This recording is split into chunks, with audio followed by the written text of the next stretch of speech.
It takes one set of skills to get to the top. It takes another set of skills to stay there. You get out of it what you first put into it. Time is the most precious commodity that's out there. It's the one thing that you can't buy or ever buy back. So these successful people realize that they have an allotted time to perform a given task, so that they have to give it their absolute all to doing that task. Because going through the motions is the most disadvantageous thing that you could do.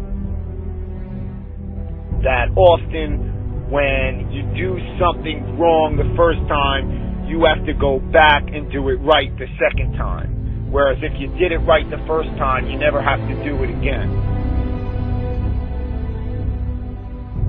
And all successful people realize that they're going to give it their absolute all and put in their heart and soul to any task that they do, no matter how small or how large it is.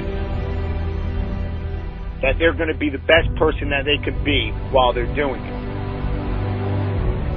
That they're going to do it right.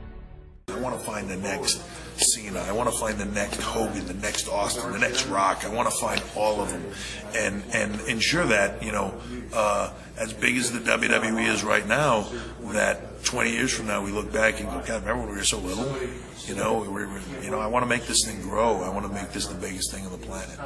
Basically, a handful of guys over the globe will make it to the WWE, and even a smaller handful out of that will make it to be big stars. It's funny because sometimes it's the guy that you never thought, the guy you look at and go, I don't know, I don't know that he's got it, and he becomes the biggest thing in the business. And then, there's a lot of people that were going, please get rid of that Rocky Maivia kid. He's horrible. He's never going to make it. And then, flash forward, he's the biggest thing in the business.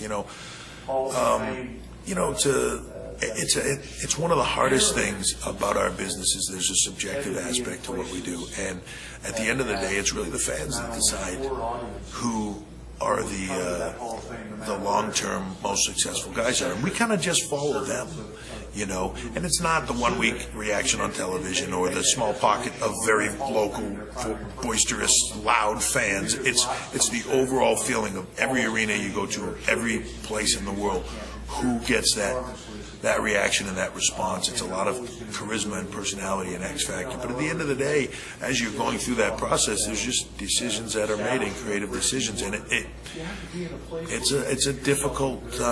It can become a difficult decision to make sometimes when somebody at some point has to say, not going to happen, or it is going to happen, and that's the hardest part of what we do.